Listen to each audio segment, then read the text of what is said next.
Αγαπητοί φίλες και φίλοι, ονομάζομαι Δημήτριος Λαζαρίδης και είμαι τελειόφοιτος του πενταετούς προγράμματος ΕΜΕΝ στο Τμήμα Πολιτικών Μηχανικών του Πανεπιστημίου μας. Παράλληλα με τις σπουδές μου, από το 2010 έχω εκλεγεί για 4 συνεχόμενες χρονιές πρόεδρος της ελληνικής κοινότητας του Πανεπιστημίου μας.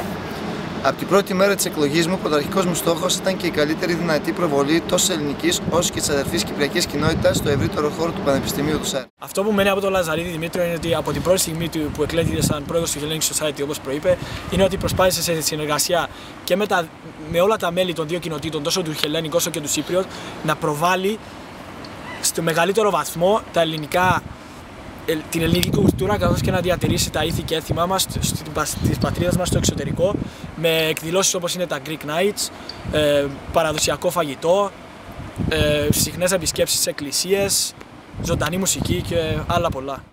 Επίσης, ένας ακόμη βασικός μου στόχος είναι να βρίσκουμε πάντα κοντά σε όλους τους Έλληνες και Κύπριους φοιτητές, προσπαθώντας πάντα με το καλύτερο δυνατό τρόπο στην κατανόηση και επίλυση των όποιων προβλημάτων προκύπτουν. Όπως είναι κατανοητό, για την επίτευξη όλων όσων προανέφερα απαιτείται πάρα πολύς χρόνος και κόπος, τον οποίο αφιερώνω προσωπικά με μεγάλη χαρά και ενδιοτέλεια όλα αυτά τα χρόνια, με σκοπό την καλύτερη δυνατή εκπροσώπηση των δύο κοινοτήτων μας. Μετά από ώριμη σκέψη και έχοντας την απαιτούμενη εμπειρία, αποφάσισα να κάνω το επόμενο βήμα και να κατέβω υποψήφιος στο Student Union για τη θέση του VP Societies και Individual Development, πιστεύοντας ότι θα μπορέσω να βοηθήσω ακόμη περισσότερο στο να ακουστεί η ελληνική φωνή στο πανεπιστήμιό μας. Φίλες και φίλοι, από καρδιάς ζητώ τη ψήφο σας στην πρόκληση που ξεκινάω.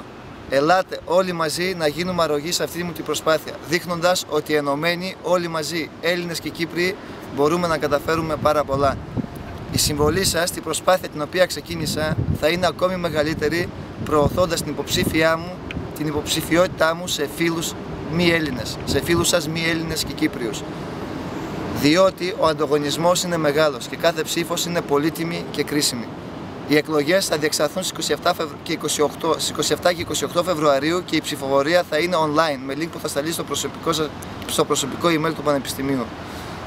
Αφιερώστε λίγα λεπτά από το χρόνο σας ψηφίζοντάς με, δίνοντας για πρώτη φορά τη δυνατότητα σε μια ελληνική φωνή σαν τη δική μου να εκλεγεί σε αυτή τη θέση.